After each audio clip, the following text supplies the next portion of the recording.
नमस्कार, ताईच्या किचनमध्ये आपले सर्वांचे खूप मनापासून स्वागत आहे। आज आपण उन्हाळा विशेष शरीराला थंडावा देणारा कलिंगडाचं सरबत कसं बनवायचं हे बघणार आहोत।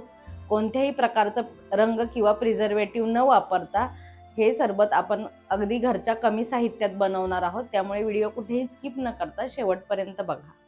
सर्वात आधी आपल्याला कलिंगड घ्यायचं आहे। इथे मी छोट्या साईजचं कलिंगड घेतलेलं आहे, कारण मी अर्धा लिटर दूध वापरणार आहे आणि घेतानाच आम्ही असं पिकलेलं बघून घेतलेलं आहे, असं ते चेक करून देतात। आता आपल्याला हे अर्ध कलिंगड वापरायचं आहे। छोटा आहे म्हणून मी इथे अर्ध वापरणार आहे। मोठं कलिंगड असेल तर तुम्ही पाव कलिंगडाचा भाग वापरू शकता। ह्याचे पण आपल्याला 2 भाग करून घ्यायचे आणि कलिंगडाचे बारीक फोडी कशा करायच्या मी तुम्हाला दाखवते। अशा प्रकारे हे कलिंगड घेऊन अशा आधी उभ्या कट मारून घ्यायच्या आणि परत अशा आडव्या अशा प्रकारे इझिली आपल्याला ह्या कलिंगडाच्या फोडी करून घेता येतात।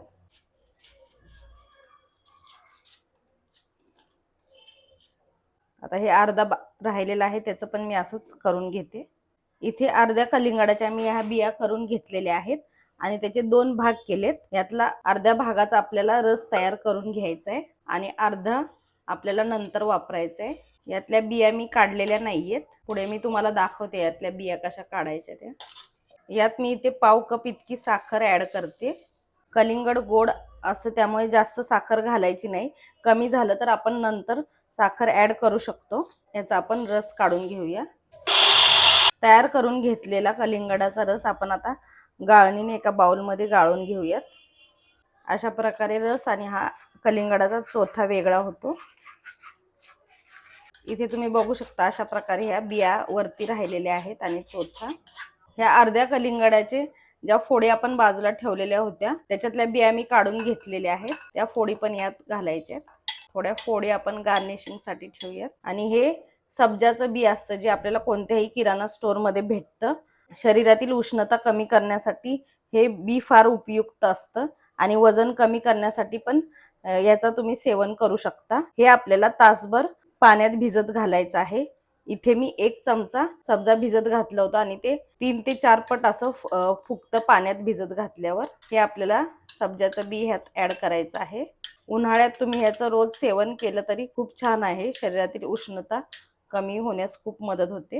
हे बी चांगलं मिक्स करून घ्यायचंय आणि इथे मी अर्धा लिटर दूध तापवून थंड करून घेतलेलं आहे, हे आपल्याला यात ऍड करायचंय।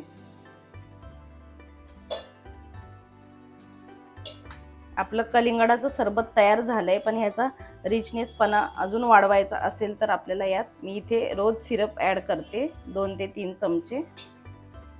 हे रोज सिरप गोड असतं त्यामुळे जास्त घालायचं नाही। जास्त वापरायचं असेल तर तुम्ही साखरेचं प्रमाण कमी करू शकता। अशा प्रकारे आपलं थंडगार कलिंगडाचं सरबत तयार झालेलं आहे।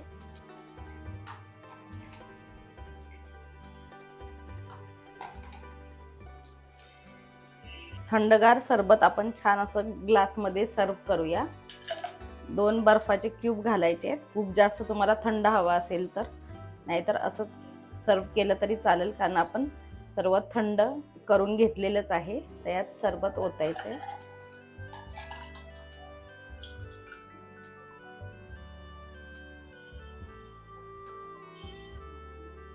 थोडंसं सिरपनी गार्निश करूया।